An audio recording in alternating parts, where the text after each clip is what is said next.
Renungan Kefas, Rabu 31 Mei 2023. Datang kembali. Wahyu pasal 22 ayat 1-2 berkata, "Lalu ia menunjukkan kepadaku sungai air kehidupan yang jernih bagaikan kristal dan mengalir keluar dari takhta Allah dan Anak Domba itu. Di tengah-tengah jalan kota itu, yaitu di seberang menyeberang sungai itu, ada pohon kehidupan yang berbuah 12 kali tiap-tiap bulan sekali. Dan daun pohon itu dipakai untuk menyembuhkan bangsa-bangsa." Dalam menjelaskan tentang kedatangan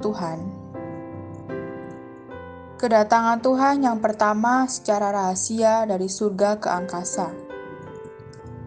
Kemudian datang secara terbuka dari angkasa ke bumi.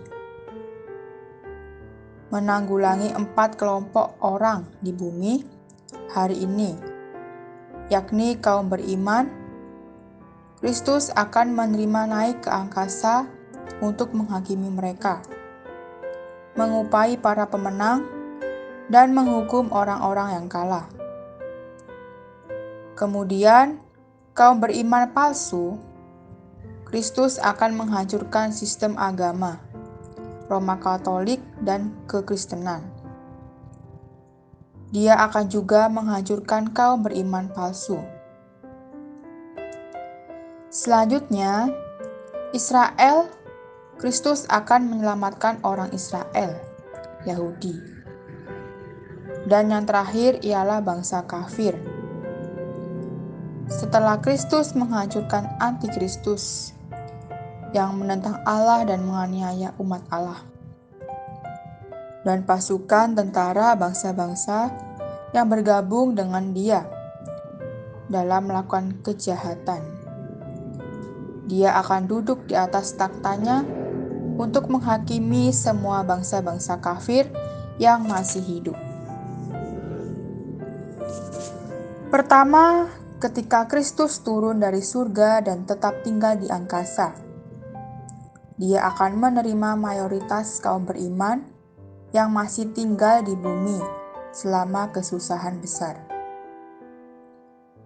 Kedua, setelah Dia menerima kaum beriman yang terangkat, Kristus akan menghakimi semua kaum beriman di angkasa sebelum penghakimannya ditetapkan untuk memberi upah orang-orang yang setia dan menang, dan menghukum orang-orang yang tidak setia dan kalah. Ketiga, Dia akan menikahi kaum saleh yang setia dan menang sebagai mempelai perempuannya dalam kerajaan 1000 tahun untuk menikmati pesta pernikahannya. Kemudian datang secara terbuka dari angkasa ke bumi. Setelah Dia merampungkan 3 hal di atas, Kristus akan turun dari angkasa ke bumi bersama kaum saleh sebagai mempelai perempuannya. Ini adalah aspek terbuka dari parousianya yang akan terjadi setelah kesusahan besar. Pada kedatangan Kristus kali kedua, hal terakhir yang dilakukannya adalah menghakimi semua orang yang telah mati, termasuk orang-orang mati yang di alam maut dan semua setan yang mati yang dikurung di laut. Maka Kristus akan duduk di atas takhta putih besar untuk menjadi hakim atas orang-orang yang telah mati. Pada saat yang sama, Dia akan juga menghakimi setan-setan yang mati. Setelah Dia mencampakkan orang yang mati dan setan-setan yang mati ke dalam lautan api, seluruh alam semesta akan bersih dengan sempurna, dan langit baru dan bumi baru akan datang.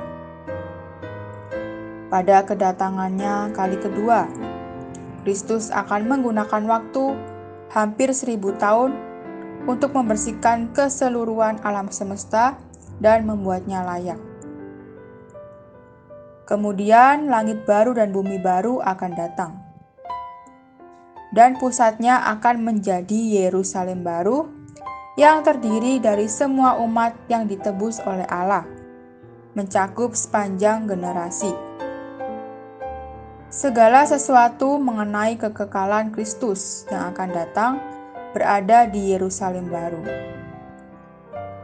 Terang hari ini, kita harus ingat dengan pasti bahwa Tuhan kita pasti akan datang kembali untuk menghakimi, juga untuk membawa kita ke dalam perhentian bersama-sama dengan Dia. Poin doa, berdoa agar Tuhan terus menjaga minat dan tekad kita dalam penghidupan hari ini, agar kita dapat siap menantikan kedatangannya nanti.